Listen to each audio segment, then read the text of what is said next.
Hola a todos, mi nombre es Joel Llera, soy profesor de matemáticas y a día de hoy me desempeño como docente en el Colegio Peñafort. En este vídeo vamos a tratar la unidad de representación de funciones y en particular nos vamos a centrar en las características de las funciones. Es un vídeo dirigido a estudiantes de segundo de bachillerato, aunque tal vez pueda ser útil para otras personas. Bien, vamos a ver. La primera característica que se suele estudiar al uno trabajar con una función es el dominio de la función. El dominio y el recorrido, aunque principalmente el dominio. El dominio no es otra cosa que aquellos valores que pertenecen digamos, al conjunto de salida de la función. Recordemos que una función es una relación que existe entre dos conjuntos y el dominio suele ser un subconjunto, en este caso de los reales, para los cuales la función está definida, o sea, los valores en los cuales podemos evaluar la función. ¿Vale? Por ejemplo, una raíz cuadrada, pues no podemos evaluarla en un número negativo porque el resultado pues, no sería un número real, sino que sería un número complejo, con lo cual para la raíz cuadrada los números negativos no pertenecerían al dominio de la función.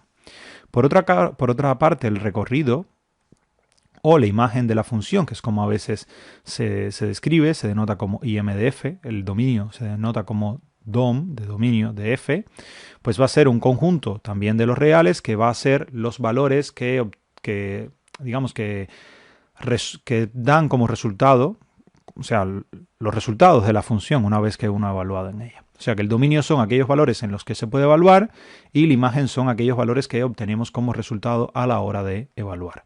Pero realmente, como digo, lo que suele ser de mayor interés, al menos en bachillerato, es el dominio de las funciones. Bien, aquí nos piden calcular el dominio de estas funciones, f en x igual a 6 menos x al cuadrado y logaritmo de x menos 3. Vale, aquí lo importante es que, por ejemplo, como son los valores en los cuales podemos evaluar, pues en este caso, si tenemos un denominador, pues lo que está en el denominador pues tiene que ser diferente de 0. ¿Vale? Porque cuando lo que está en el denominador es 0, pues eso pues no pertenece al dominio de la función. Entonces, la idea es, en este el denominador tiene que ser diferente de 0 y en el logaritmo lo que está adentro tiene que ser mayor estricto que 0. Esas son las condiciones que tenemos para que la función esté bien definida. Entonces las funciones racionales no están definidas, eso cuando el denominador se anula, y los logaritmos solamente están definidos para valores positivos. Entonces lo que hacemos es ver, en este caso resolvemos esta ecuación cuando x cuadrado menos 1 es igual a 0, ¿vale? X cuadrado menos 1 es igual a 0 cuando x es igual a más menos 1. ¿Y esto qué significa? Que el dominio de la función van a ser todos los reales excepto el 1 y el menos 1. Una forma de escribir esto es así, o sea, sería de menos infinito a menos 1 y después de menos 1 a 1. ¿Vale? Aquí fíjense que estamos quitando el menos 1 y por último de 1 a más infinito, aquí estaríamos quitando el 1. También otra forma de escribirlo sería r menos el menos 1 y el 1, que probablemente sea más eficiente, aunque ellos aquí no la ponen. Bien, por otra parte, en el logaritmo dijimos que lo que está dentro del logaritmo tiene que ser estrictamente mayor que 0, o sea que x menos 3 tiene que ser mayor que 0, de donde x es mayor que 3. Y entonces el dominio en este caso sería muy fácil, porque serían los valores de 3 a más infinito, o sea, los valores mayores que 3, sin incluir al 3, porque es mayor estricto, porque el logaritmo de 0 tampoco está definido. Entonces, no, ¿por qué? Porque no hay ningún número positivo que lo multipliquemos muchas veces, en este caso 10, que es la base de este logaritmo, que cuando multipliquemos 10 muchas veces obtengamos el 0. Eso no va a suceder. ¿Vale? Entonces el dominio, en este caso, sería los reales menos el menos 1 y el 1 en el apartado A, y en el apartado B serían los números mayores estrictos que 3. Bien, lo siguiente que vamos a ver es este ejemplo. Aquí tenemos esta función. Fíjense que la función va desde, primero aquí, para trabajar con el dominio, aquí en principio no habría problema porque esta función es polinómica. Lo que sucede aquí es que, fíjense, aquí está para los valores menores que menos 1, aquí desde menos 1 a 1, y aquí pego un salto y empieza en 2, lo que significa que hay un hueco. Fíjense que aquí la función llega hasta aquí y va a haber un hueco que va desde 1 hasta 2. Entonces esos valores, como no están en la definición de la función, no pertenecen al dominio de la función. Uno podría definir una nueva función que contenga esos valores y que contenga esta función, que sea igual que esta en todos los valores donde esta está definida, pero esta, tal cual está definida así, pues hay unos valores que no pertenecen a su dominio y son esos valores que están comprendidos entre 1 y 2. Entonces el dominio de esta va a ser desde menos 1 hasta 1, que es hasta donde ella está definida en estas dos ramas y después a partir de 2 está definida en la rama de abajo. Entonces el dominio va a ser esos valores. Fíjense cómo a pesar de estar compuesta de funciones polinómicas, pues podemos en la definición pues quitar parte de la expresión y hacer que esa parte no pertenezca al dominio. Aquí podríamos, para analizar la imagen, pues hacer tender los valores. Por ejemplo, si x es menor que menos 1, podríamos ver qué es lo que pasa cuando va a menos infinito. Esto da menos infinito. Y cuando va a 1 por la izquierda va a menos 3. Y como es una recta, pues entonces ella va a tomar todos los valores que van desde menos infinito hasta menos 3, porque es una función, una recta que va creciendo, ¿vale? Hasta aquí. Después tenemos una parábola. Recordemos que las parábolas tienen...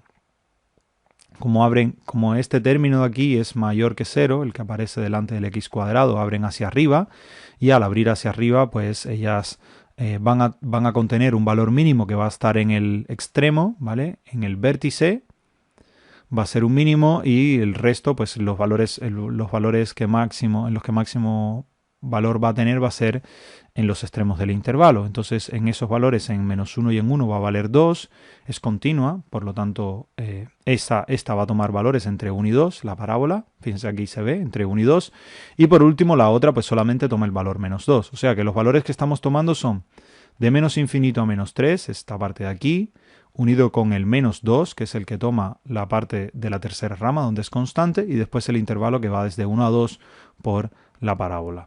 Vale, nuevamente, bueno, este no es el tipo de ejercicios que suele salir en selectividad. Realmente el recorrido pocas veces se pregunta, pero bueno, puede ser útil en ocasiones. Y el dominio, pues aquí la única peculiaridad es el hecho de que como no está definida desde 1 hasta 2, pues los valores ahí no podemos evaluarlos en ello porque no tenemos dónde evaluar. O sea, esos valores no van a pertenecer al dominio de la función.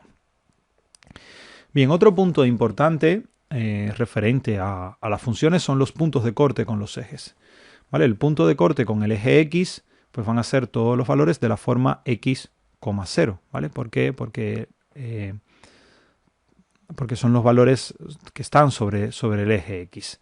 ¿Cómo se obtiene este valor 0? Pues lo que estamos buscando son f en x tales que sean iguales a 0. Las x tales que anulan a la función. ¿Vale? También se le llaman los ceros de la función. Y por otra parte, los puntos de corte con el eje y, pues no son otros que simplemente hay un único punto de corte con el eje y, porque si no, no sería una función. Recordemos que para cada valor de las x tiene que haber un único valor de las y, como mucho, o sea, puede que no haya ninguno o uno. Y entonces en 0, pues la función puede tener o ningún valor o tener solamente un valor. En este caso sería f en 0, ¿vale? Esto es lo que va a valer la función. Si ella está definida en x igual a 0. Si no está definida en x igual a 0, pues evidentemente el 0 no pertenecería al dominio y no tendría puntos de corte con el eje y, como sucede con el caso, por ejemplo, de la función f en x igual a 1 sobre x. ¿Vale? Como en 0 esta función no está definida porque se anularía el denominador, pues esta función no tendría puntos de corte con el eje y, como realmente sucede. Bien, ahora por otra parte nos piden allá los puntos de corte de los ejes con esta función x cuadrado más x menos 2. Bueno, este es un poco más fácil porque es una función cuadrática, con lo cual es una parábola, ¿vale? Vamos a tener algo así. No sé bien por dónde es que va a pasar, pero bueno, en el caso de que, fíjense, estamos buscando dos números que multiplicados de menos 2 sumados de en 1, eso sería el 2 y menos 1, así que los valores van a ser x igual a menos 2 y x igual a 1, ¿vale? Tendríamos algo así, por aquí y por aquí, y la parábola abre hacia arriba, entonces tendríamos una función que va a ser esto, más o menos, ¿vale? En el caso de las parábolas es fácil de analizar, como tenemos funciones más complejas es un poco más complicado. Entonces aquí nos están diciendo que lo que tenemos que buscar son para el punto de corte con el eje x serían los valores para los cuales esta expresión x cuadrado más x menos 2 es igual a 0, o sea, cuando f en x es igual a 0. Eso es resolver esta ecuación de segundo grado, ¿vale? Y las soluciones van a ser x igual a menos 2 y x igual a 1, con lo cual los puntos de corte con los ejes van a ser el menos 2, 0 y el 1, 0. Por otra parte, para hallar el punto de corte con el eje y, pues lo único que tenemos que hacer es evaluar esta función en 0, o sea, sustituir la x por 0. Y lo que obtenemos es 0 al cuadrado más 0 menos 2, de donde el punto de corte con el eje y es el 0, menos 2. ¿Vale? Bien, vamos a ver ahora la parte de los signos, ¿vale? El signo de una función, cuando una función es positiva, cuando es negativa. Aquí es importante, para analizar los signos, tener en cuenta dos cosas. Primero, que una función cambia de signo, va a poder cambiar de signo cuando ocurren dos cosas. O cuando pasa por el 0, ¿vale? Cuando corta el 0, o cuando se produce un salto y pasa de positivo a negativo sin pasar por el 0. Entonces, realmente tenemos que centrarnos en dos situaciones.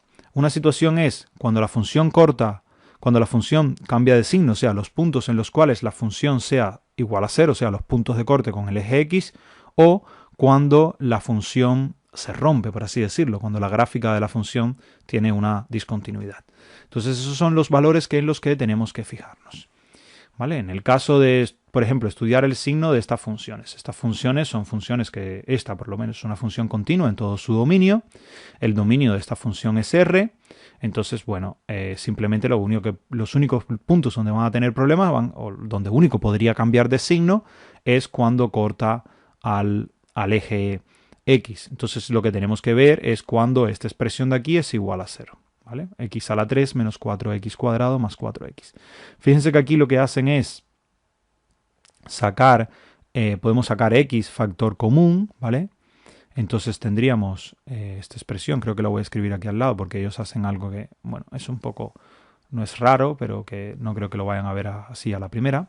Entonces tendríamos x a la 3 menos 4x al cuadrado más 4x. Y lo que estamos viendo es cuando esto es igual a 0. Tomamos x como factor común y al tomar x factor común aquí nos queda x al cuadrado menos 4x más 4. ¿Vale? Esto aquí igual a 0. Vale, y esto es igual a 0. Un producto de cosas es igual a 0 si esta de aquí sale que x es igual a 0 y de esta de aquí sale que x cuadrado menos 4x más 4 es igual a 0. Vale, este caso, en este que estamos acá, evidentemente es una ecuación de segundo grado que puede resolverse por la fórmula de Bhaskara, o también podríamos darnos cuenta que esto es un binomio cuadrado perfecto, o sea que esto quedaría x menos 2 al cuadrado. ¿Vale? Porque sería cuadrado del primero es x al cuadrado, menos 2 veces el primero por el segundo sería menos 4x, más cuadrado del segundo sería 4. ¿Vale? Esta expresión igual a 0 y de aquí esto solamente puede ser cuando x sea igual a 2. Entonces tenemos dos valores, el 2, el 0 y el 2. ¿Vale? Son los dos valores. Y eso significa, ¿vale? Ahora tendríamos que analizar lo que ocurre la función entre esos valores. Tendríamos aquí el 0 y aquí tendríamos el 2. ¿Vale? Y tendríamos que analizar los signos de la función aquí. Esto, aquí algo interesante, bueno, en este caso pues tenemos que ver. Una cosa es tomar valores que estén en estos intervalos, porque sabemos que aquí ella no puede cambiar de signo. ¿Por qué? No puede cambiar de signo, porque para cambiar de signo siendo continuo tendría que pasar por el 0 y no pasa por el 0 aquí. Entonces, por ejemplo, tomemos el valor f en menos 1, ¿vale? Que es un valor menor que 0, y aquí si evaluamos f en menos 1, lo que sucede es, esta parte siempre va a ser positiva, ¿vale? Porque es x, o sea, si esta expresión nos damos cuenta que es x por x menos 2 al cuadrado, esta parte de aquí siempre es positiva, entonces la única que cambia de signo es esta. Entonces aquí esto va a ser menor que 0, ¿vale? Y la gráfica entonces aquí va a ser negativa. Por otra parte, si evaluamos, por ejemplo, f en 1, lo que va a suceder es que esta parte de aquí va a ser positiva, esta también, entonces esta expresión f en 1 va a ser mayor que 0 y la gráfica aquí va a ser positiva. Y por último, si tomamos f en 3, por ejemplo, esta parte va a ser positiva, esto va a ser positivo también, así que esta expresión va a ser mayor que 0 y la gráfica va a ser positiva. Fíjense que normalmente, o sea, bueno, aquí la expresión, como hay un producto, va a cambiar de signo cuando cambien de signo las expresiones. Aquí lo que pasa es que aquí esta nunca cambia de signo, siempre es positiva, entonces por eso es que queda de esta forma. Si no, simplemente evalúan la expresión, ¿vale? Menos 1 a la 3, menos 4 por menos 1 al cuadrado, más 4 por menos 1, lo mismo con 1, lo mismo con 3. Y tampoco es tan complicado de resolver.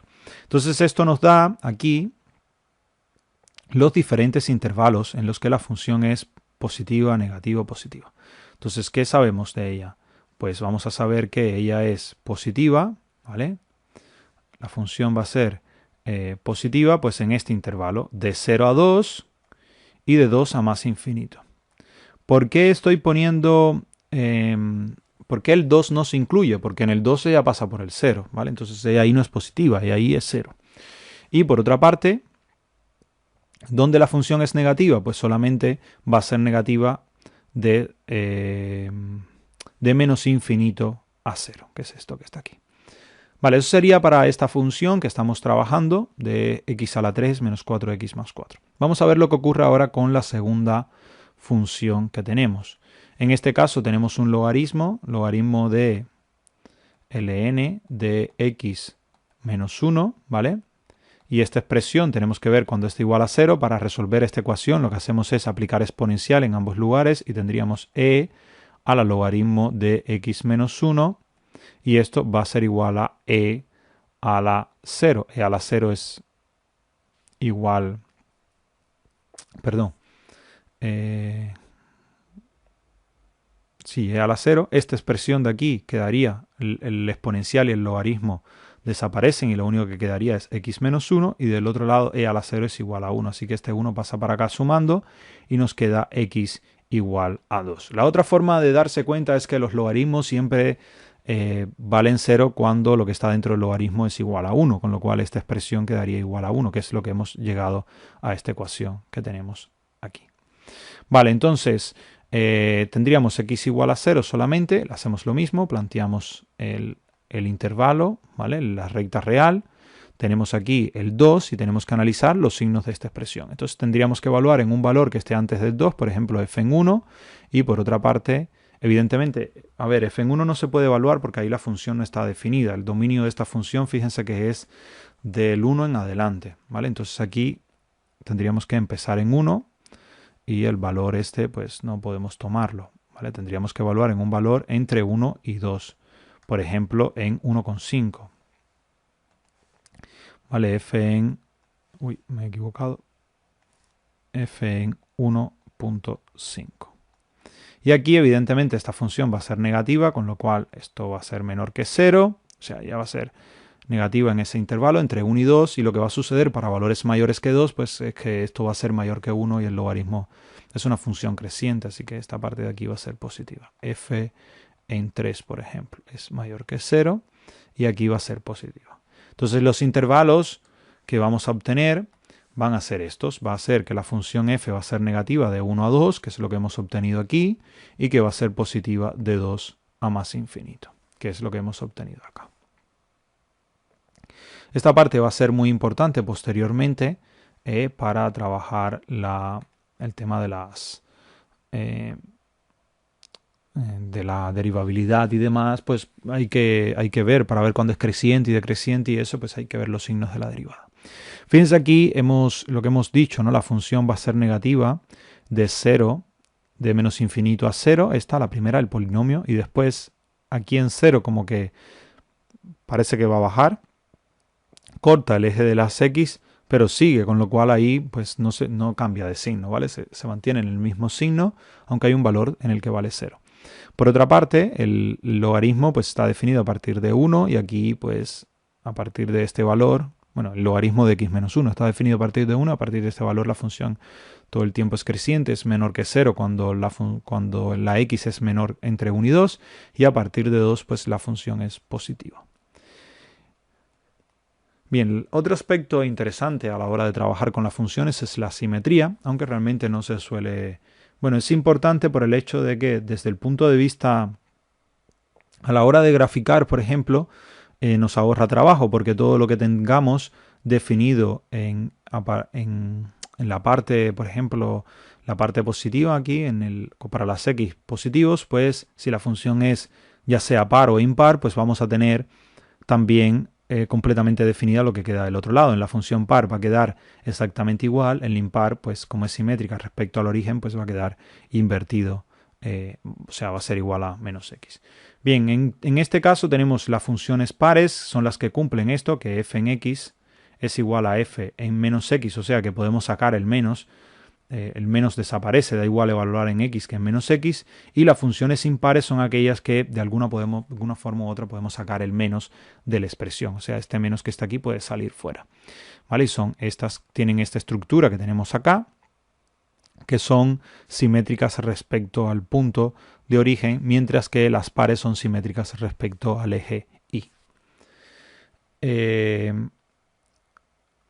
La utilidad de esto es la que ya he dicho. Desde el punto de vista de algunas cuestiones analíticas y de funciones y demás puede ser útil, pero no se suele ver mucho en bachillerato. La utilidad principal es a la hora de graficar, tampoco es que sea demasiado significativo en bachillerato, en mi opinión. La simetría no se suele preguntar en selectividad, por ejemplo, tampoco suele ser una cosa que se trabaje demasiado. Bueno, a veces ayuda, pero no es excesivamente utilizado, ¿vale?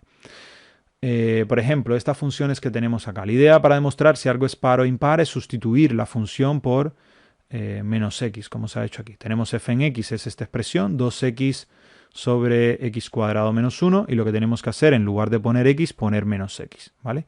Entonces, donde está la x aquí, se pone menos x. Tendríamos 2 por menos x, y eso es menos x al cuadrado menos 1. Fíjense que aquí este va a cambiar, al estar al cuadrado va a quedar positivo, y este menos x, 2 por menos x va a quedar menos x. Entonces fíjense que tendríamos la misma expresión, simplemente cambiando de signo, así que esta función de aquí es impar. ¿Por qué? Porque se va a cumplir que f en x va a ser igual a menos f en menos x. ¿Vale? O lo que es lo mismo, f en menos x igual a menos f en x, ¿vale? Da igual definirlo de esa forma que de esta otra. F en menos x igual a menos f en x, ¿vale? Es exactamente lo mismo.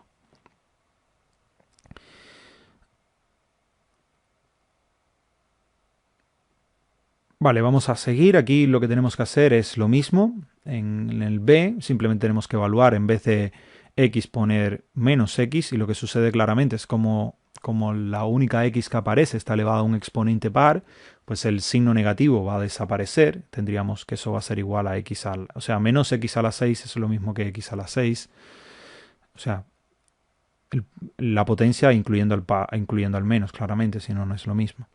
Y bueno, esta función es igual a la que teníamos originalmente, con lo cual aquí se va a cumplir que g en x es igual a g en menos x, y entonces esta función va a ser una función par, ¿vale? Entonces el eje y va a ser el eje de simetría, mientras que en la impar el origen es el que va a ser la simetría. La otra propiedad con la que se suele trabajar es con la periodicidad. Esta también, la utilidad que tiene, al menos ahora aquí, o sea, va a tener una utilidad muy grande para las funciones trigonométricas y muchas funciones que tienen esta particularidad o esta propiedad importante, sobre todo en fenómenos que se van repitiendo cada cierto tiempo en la naturaleza. Pero en el caso de lo que se estudia en segundo de bachillerato, la utilidad nuevamente también es para graficar.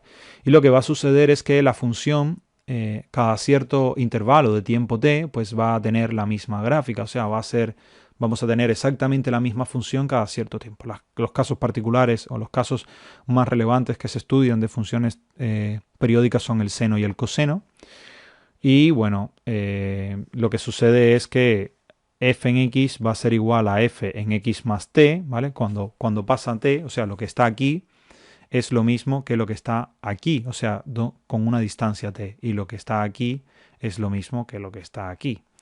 Y por otra parte, lo que está aquí es lo mismo que lo que está aquí, ¿vale? Todos puntos que estén a una distancia t, ¿vale? Todos los valores de las x que estén a una distancia t, cuando los evaluamos, obtenemos el mismo resultado en la función. Entonces esa gráfica se va a repetir en ese intervalo, con lo cual si dibujamos solamente un intervalo de longitud t, pues podríamos a partir de él dibujar toda la gráfica. Esa es la utilidad principal que tiene. Realmente no tiene una utilidad mucho mayor que esa, al menos ahora en segundo de bachillerato. Son funciones muy utilizadas, muy útiles las funciones periódicas y que realmente dieron un vuelco en el desarrollo de las matemáticas, pero eso ahora mismo pues no es algo que ustedes puedan comprender por qué ni poder utilizarlo. Bueno, eso es todo. Muchas gracias por su interés y nos vemos en la próxima.